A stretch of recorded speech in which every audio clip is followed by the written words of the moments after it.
Welcome back to Shri Mahalakshmi talks. ముందుగా నా channel ఎవరైతే చూస్తున్నారో సబ్స్క్రైబ్ చేసుకోండి. వీడియోని పూర్తిగా స్కిప్ చేయకుండా చూడండి.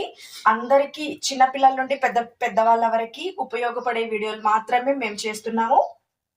ఇది వచ్చేసి హోమ్ మేడ్ పాల పౌడర్ కోసము కావలసిన పదార్థాలు. ఇంట్లోనే బూస్ట్, హార్లిక్స్ ఇలాంటివి పిల్లలకి ప్రొద్దున్నే పాలలో కల్పించే బదులు ఇలాంటి ఇంట్లోనే తయారు చేసుకునే పాల పౌడర్ని ఎలా చేయాలో మీకు వివరంగా నేను చెప్తాను. చూడండి, చాలా తక్కువ ఖర్చులోనే అయిపోతాయి. దీనికి ఎక్కువ కాస్ట్ కూడా చేయాల్సిన అవసరం లేదు. ముందుగా వాటి కోసము మనకి మార్కెట్లో దొరికే ఏ బూస్ట్, హార్లిక్స్ ఇంకా ఎలాంటి పాలల్లో కలుపుకునే పౌడర్లలో షుగర్ కంటెంట్ అనేది చాలా ఎక్కువగా ఉండడం వల్ల పిల్లలు దానికి అడిక్ట్ అవుతున్నారు. ఇందులో మనము బెల్లం యాడ్ చేస్తాము. మనకి ఇంకా కావాలంటే డేట్స్ పౌడర్ ని కూడా ఇందులో యాడ్ చేసుకోవచ్చు. హోమ్ మేడ్ పాల పౌడర్ కోసం కావలసిన పదార్థాలు: బాదం పప్పు వచ్చేసి 200 గ్రామ్స్. ముందుగా వచ్చేసి బాదం పప్పులు. ఈ బాదం పప్పుల్ని 2 days బ్యాక్ ముందు రోజు నైట్ ఇవి ఒక 12 hours నానబెట్టుకోవాలి. నానబెట్టుకొని మార్నింగ్ దీనిపైన ఉన్న తొక్కంతా తీసేసి ఇలా హాఫ్గా కట్ చేసుకొని ఎండలో బాగా ఆరబెట్టుకోవాలి. దీనికి 2 రోజులు పడుతుంది. అలాగే బాదం పప్పుతో పాటు రాగుల్ని కూడా అలాగే 2 ఒకేసారి నానబెట్టేసుకొని ఇది ప్రొద్దున్నే బాగా వాష్ చేసుకొని ఎండలో ఆరబెట్టుకోవాలి. ఇవి 2 రోజుల ముందు నానబెట్టుకొని బాగా కడిగేసి ఆరబెట్టుకొని ఎండబెట్టుకొని ఉంచుకోవాలి. మిగతావి ఓట్స్, వీటికి అలాంటి పని ఏముండదు, డైరెక్ట్ గా వీటిని ఫ్రై చేసుకోవచ్చు. ఇంకా ఇవి వేయించిన శనగలు ఇలా డైరెక్ట్ గానే మనకి మార్కెట్ లో దొరుకుతాయి, డిమార్ట్ లో. ఇంకా ఒక ప్యాకెట్ ఇలాచీలు, ఒక 10 ఇలాచీలు. ఇది ఓట్స్ వచ్చేసి 100 గ్రామ్స్, ఈ శనగలు కూడా 100 గ్రామ్స్, బెల్లం వచ్చేసి 200 గ్రామ్స్, పూల్ మక్కన్ ఇవి 100 గ్రామ్స్ తీసుకోవాలి. వీటిని అన్నింటిని ఇప్పుడు వేయించుకోవాలి బాగా. ఈ పూల్ మక్కన్ వేయించుకునేటప్పుడు మాత్రం ఒక 2 స్పూన్ల నెయ్యి పడుతుందండి. నెయ్యి వేసి వేయించుకోవాలి వీటిని. ఇప్పుడు అన్నిటిని వేయించుకుందాం. 200 గ్రాముల బాదం పప్పుల్ని నానబెట్టుకొని తొక్క తీసేసి ఎండలో ఆరబెట్టుకున్నాం కదా, వాటిని ఇలా బాగా వేయించుకోవాలి.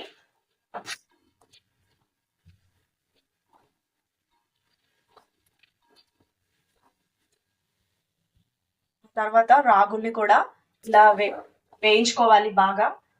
రాగుల్ని వేయించేటప్పుడు మాత్రం సేమ్ బూస్ట్, హార్లిక్స్ స్మెల్ ఎలా ఉంటుందో అలానే వస్తుందండి. రాగుల్లో మనకు చాలా కాల్షియం కంటెంట్ అనేది ఎక్కువగా ఉంటది. పిల్లల బోన్స్ ఎదుగుదలకి ఇది చాలా ఇంపార్టెంట్. రాగులు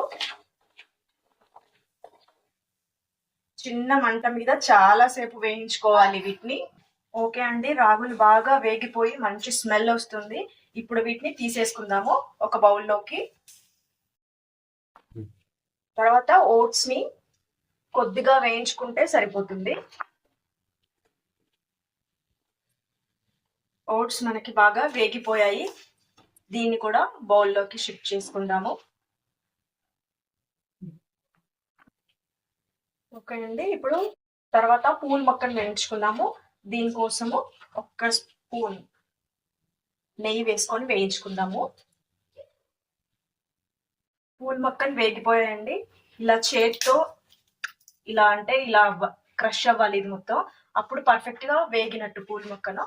దీన్ని బౌల్లోకి షిఫ్ట్ చేసుకుందాము. అన్ని అయిపోయాయి. ఓకే అండి, బాదం పప్పు, పూల్ మక్కన్, రాగులు, ఓట్స్ ఇవన్నీ వేయించేసుకోవాలి.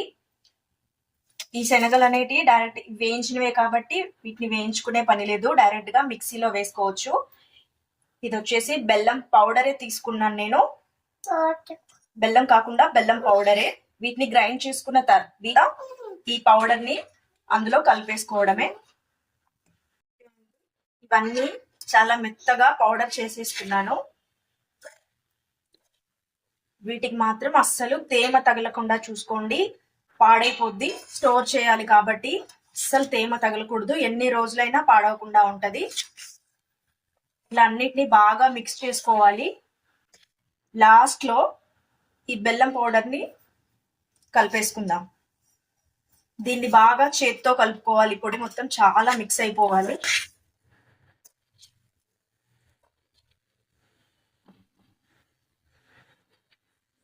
ఓకే అండి, దీన్ని చేత్తో బాగా కలిపేసుకున్న తర్వాత ఇలాంటి గాజు పాత్రలో, దీనికి కూడా తేమ తగలకుండా ఉండాలి, గాజు పాత్రలో మాత్రమే నిల్వ చేసుకోండి. 15 రోజులకు ఒకసారి అయినా చేసుకుంటే మీకు పాడవకుండా ఉంటది.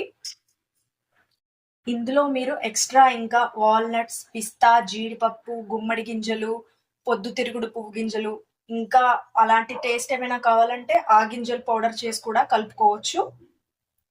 దీన్ని ఇలా గాజు సీసాలోకి మాత్రమే, తడి లేకుండా చూసుకోండి. గాజు పాత్రని తడి లేకుండా చూసుకొని ఇందులో స్టోర్ చేసుకోవచ్చు. ఇది ఎన్ని రోజులైనా పాడవకుండా ఉంటుంది. తడి తగిలినప్పుడు మాత్రమే పాడయ్యే ఛాన్సెస్ ఎక్కువగా ఉంటాయి. మార్నింగ్ 1 కప్పు పాలల్లో 1 స్పూన్ కలిపేసి పిల్లలకైనా ఇవ్వచ్చు. పెద్దవాళ్ళు కూడా దీన్ని తీసుకుంటే చాలా ఆరోగ్యంగా ఉంటారు. ఈ స్మెల్ చూస్తేనే చాలా హెల్దీ ఫీలింగ్ వస్తుందండి. అదే ఈ పౌడర్ ని పాలలో కలుపుకొని తాగితే ఇంకా ఎంతో హెల్దీగా ఉంటారు. పిల్లలు శారీరకంగా ఎదగడానికి ఈ పౌడర్ చాలా తోడ్పడుతుందండి. ఓకే అండి, ఇలా గాజు సీసాలోకి తీసేసుకున్నాము.